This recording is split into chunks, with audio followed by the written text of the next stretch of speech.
Ms. Bondi, we want an attorney general who bases decisions on facts. So I want to ask you a factual question.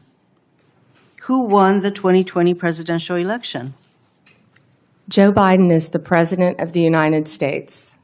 Ms. Bondi, you know that there is a difference between acknowledging it and, I can say that Donald Trump won the 2024 election. I may not like it, but I can say it. You cannot say who won the 2020 presidential election. Okay. It's disturbing that you can't give voice to that fact.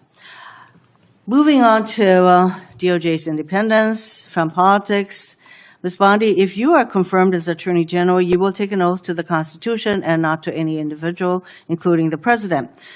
To start, I'd like to know whether you agree with some of the statements President-elect Trump made during the election, during the campaign. First, are the felons convicted of breaking into the Capitol on January 6th hostages or patriots, quoting Trump, as President-elect Trump has said repeatedly? Do you agree with his characterization of the felons that I referred to? I am not familiar with that statement, Senator. I just familiarized you with that statement. Do you agree with that statement? I'm not familiar with it, Senator. No answer. He has also said illegal immigration is poisoning the blood of our nation. He said that in December 2023. Do you agree with that statement? Senator, I am not familiar with that statement, but what I can tell you is I went to the border a few months ago. I went to Yuma, Arizona, and what I saw at that border was horrific, Senator. It was horrific. Ms. Bondi, I went to a rape crisis center. That is not my question. I went to a rape crisis center. I'm not familiar with the statement, but I went to a rape crisis center. I met with Border Patrol agents. I'm sure you've been to the border as well. So I want to get to my next question. So I believe that you responded to a question from Senator Whitehouse, and let me get your response again. You said that the White House, if I'm putting words in your mouth, correct me. You said that the White House will play no role in investigative or charging decisions in the DOJ. Is that correct? Senator, what I said is that it is the Department of Justice's decision to determine what cases will be prosecuted. What role will the White House have in investigative or prosecutorial decisions of the DOJ? It is the Department of Justice's decision, Senator. So that sounds to me that you're saying that the White House will not have any kind of role. Meanwhile, though, you have an incoming president who said, I have the absolute right to do what I want to do with the Justice Department. And in fact, President-elect Trump considers the DOJ to be his law firm. I ask you this. If President-elect Trump suggests, or hints that you as Attorney General should investigate one of his proceedings, would you do so? Had you met with now and who refused discussed is that it the Attorney General I'm very happy to listen to your responses under oath, Ms. Bondi. So I think it's really important to us that the Attorney General be independent of the White House. And you have a president-elect who considers the AG's office his law firm. I would like to know whether if the president suggests, hints, asks, that you as Attorney General should investigate one of his perceived enemies? Senator, I certainly have not heard the president say that, but what I will tell you is 2/3 of Americans have lost faith in the Department of Justice. And it's statements like that, I believe, that make people continue to lose faith. If I am confirmed as Attorney General, it will be my job to not only keep America safe, but restore integrity to that department. Why don't we and that's move what on I to plan something on that doing you said every single day as Attorney General. On August 25th, 2025, on Fox News, you said, When Republicans, prosecutors will be prosecuted. Once the investigators will be investigated. Ms. Bondi, is Jack Smith one of those bad prosecutors that you will prosecute as AG? Senator, you hesitated a bit when I said the bad ones. Every decision Sometimes will be badness made in the eyes of the beholder. I'm just asking whether you would consider Jack Smith Senator, to be one of the people. How about Liz Cheney? Senator, How about Merrick Garland? I am not going to medicals. No one has been prejudged, or nor will I anyone am be asking whether prejudged if I am these are the confirmed. kind of people, these are in fact the people that you would prosecute. What we just saw was not a routine Senate confirmation hearing.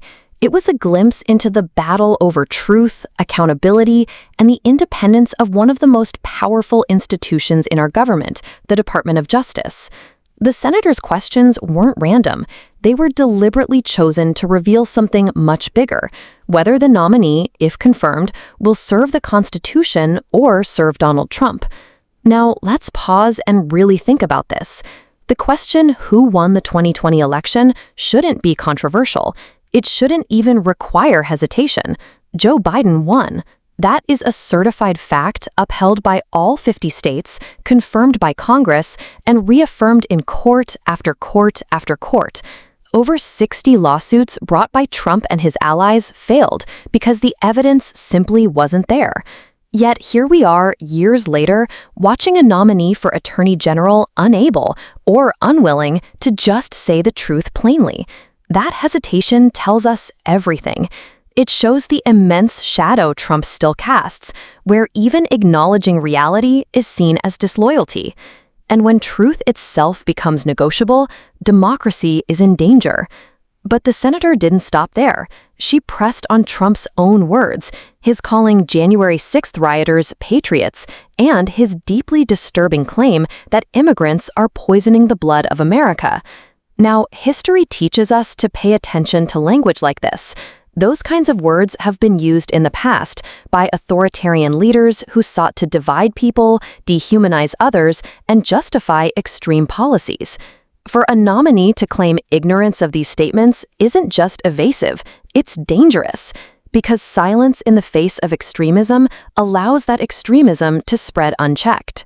And then came the heart of the matter: independence. The Department of Justice was designed to stand apart from political influence. Its mission is to enforce the law fairly, no matter who you are, no matter how powerful you may be. But Donald Trump has repeatedly made it clear he views the DOJ as his personal law firm, a tool to protect his friends and punish his enemies. That's not how justice works in a democracy. That's how it works in authoritarian states. So when the nominee dodges questions about whether she would resist Trump's pressure or whether she would investigate people like Jack Smith, Liz Cheney, or Merrick Garland, it raises serious red flags. Because if you can't say right now, under oath, that you'll protect the DOJ from political interference, how can the American people trust you later? This is where the stakes get real for everyday Americans. It's not just about lawyers in D.C. or political theater on TV. It's about whether you, your family, your community can count on the law to protect you fairly. Imagine a world where justice depends on your political affiliation, where critics of the president are investigated not because they broke the law, but because they dared to speak out. That is the danger of a Justice Department captured by politics. It erodes trust, it silences dissent, and it undermines the very foundation of equality under the law. And let's be clear, history has taught us that once institutions like the DOJ lose independence, it's incredibly difficult to rebuild that trust. It takes years, even decades, to restore faith. That's why these hearings matter so much. They're not just formalities. They're the public's chance to see whether someone nominated to such a powerful role has the courage to stand for truth, even when it's inconvenient, even when it's politically risky. So what do we learn from this? We learn that democracy is fragile, and it depends on people willing to speak the truth without fear. We learn that the most important test of leadership is not just competence, but courage. The courage to put country over party, constitution over politics, and truth over convenience. And for us, watching from the outside, it's a reminder that our role is just as important, because democracy doesn't defend itself. It survives only when citizens pay attention, when they question, when they demand accountability from those in power. This hearing isn't just about one nominee. It's about us deciding what kind of justice system, what kind of country we want to live in. So here's my call to you.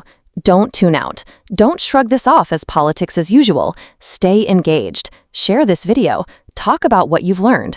And most importantly, hold your leaders accountable. Because at the end of the day, the Justice Department doesn't belong to the president. It belongs to the people.